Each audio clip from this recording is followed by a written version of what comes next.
Okay, we're going to take a look at me and one of my private wrestling students named Alex. Alex is a freshman going into his sophomore year. He's about 130 something pounds. I'm 180 pounds. So there's obviously a big weight differential there.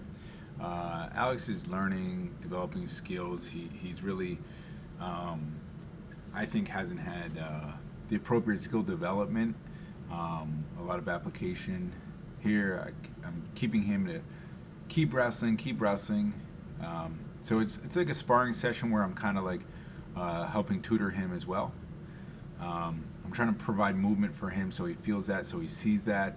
He's strengthening up. He's seen my trainer, so we're trying to get him some more footwork. He takes a shot across the body there, and he leaves his outside hand there, which is why I tried to attack that. So now he's got a leg on the outside. We teach this how to finish on the outside. It would be a cross, but instead he steps with the right leg.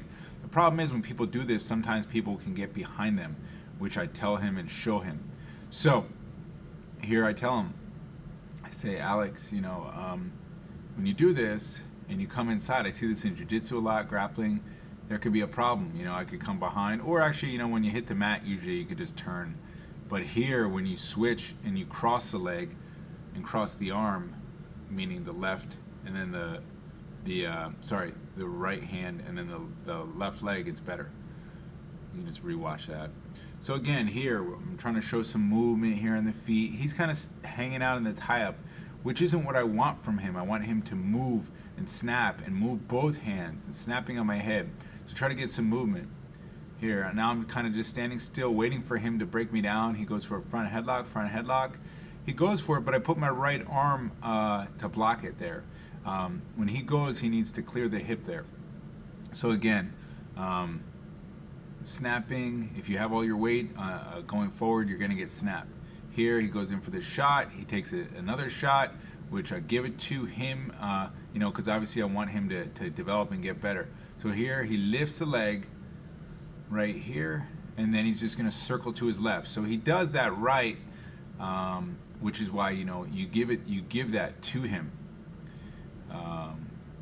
I'm talking about his shot. Sometimes he's taking the shot from too far a distance, so I'm saying come in closer right there for the high crotch. There's a lot of drills we can do to get this better, that position better.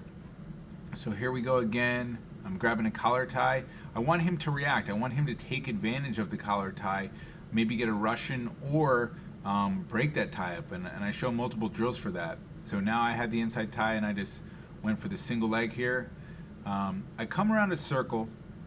I trap his heel, but I'm trying to drive him down so his right knee comes down. He actually has a decent whizzer there. The only problem is I'm looking at his knee and I'm thinking, it could possibly get injured on his part. So I think he's got to put his hips on me and keep his head up so his knee is in alignment. As you can see there, his head's down and his knee's there. That's getting more in alignment, but I would still keep a whizzer. So here I just come up with it. That's a good kind of offense to offense. Now here I'm just kind of letting him work, get his whizzer in. Keep that whizzer. Wrestling out of situations, chain wrestling is key, is crucial. And a lot of kids these days may not have those skills, so they have to develop those skills. And the only way they're going to develop them is if they do them, if they're doing them in practice, if they're doing them in drilling, or if they have somebody who's going to push them and make them chain wrestle. Here, again, he scrambled out of that situation. There's no need to be in that situation and just let it happen. So here I'm just standing straight up, waiting for him to move, break me down, and that's up to him. And we've done drills to thwart these positions here. So now he's kind of working a Russian. Haven't done too much work here. Takes a shot. Again, I talk about it from a lot of literature. It's the development of skills that is key. It's not just applying things, it's constantly developing them when we're sparring, developing them when we're drilling, asking about things, talking about things. That's going to be crucial to any type of learning that you do, okay? I'm telling him here, he doesn't have any defense. Once I get past his hands, he just stands straight there, and I just meet his hips. So you got to sprawl, you got to be reactive in these positions. So here again, I need some movement. I need more foot movement. I told Alex, 5 minutes every day, sitting in front of the mirror, moving your feet, doing jump rope. That was actually a good movement on his part to get away from there. And he hasn't been doing it, but he will do it.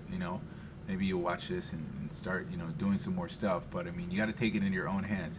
Here, he leaves that arm up there, but I kind of let him get the fireman dump situation. This is a good finish here. He's in like a high crotch, and the goal for him is to pop his head out here. Boom! Now it makes it very, very difficult for me. So he did a really, really good job there. This isn't just a critique. There's a lot of positives here, and a critique should be a positive because we all want to get better. Here, movement, reaching too much. I say snap, move the hands and move the feet. Boom, here, sprawl, hips down.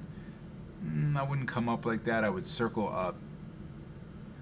And these are things, I'm actually happy that I recorded this and I'm talking about it because these are things that I need to see. Here, he could just come on top right there. He could drive me over, or he likes to go to the front headlock here. The key here, he needs to get that right hand. There you go. In the beginning, he didn't get that, so he wasn't able to score the takedown. So then we start over. We're just going takedown for takedown here.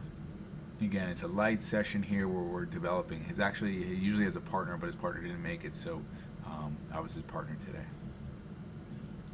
He's got to get those hands off. He's got to snap. He's got to move the feet quicker, and that's what you want to do if you're working takedowns and you're going to be mobile on the feet. Is practice moving your feet, have agility, do jump drills, do ladder drills, do a lot of different things. Dot drills. Make your feet quick. Jump ropes, or standing in your stance, changing levels and moving around. That's how you develop quickness.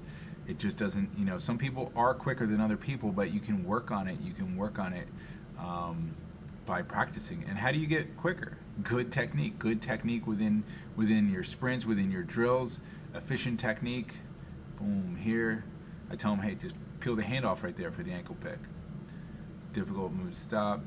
But, he's gotten a lot better. We've been working for about 2 to 3 months, and he's actually gotten a lot better, and he's getting stronger. He's seen my trainer, so we definitely have a lot more work to do, but I'm going to take things he gives me here because it's a ruthless game. There's no mercy out there, so I can't be like extra nice all the time. It's impossible to live that way as a wrestler, as a takedown artist here. Boom, here. Working. I'm trying to get low to his level. It's difficult on my back there, but I need to bend at my knees more. But here, we only see each other once a week, so we got a long way to go.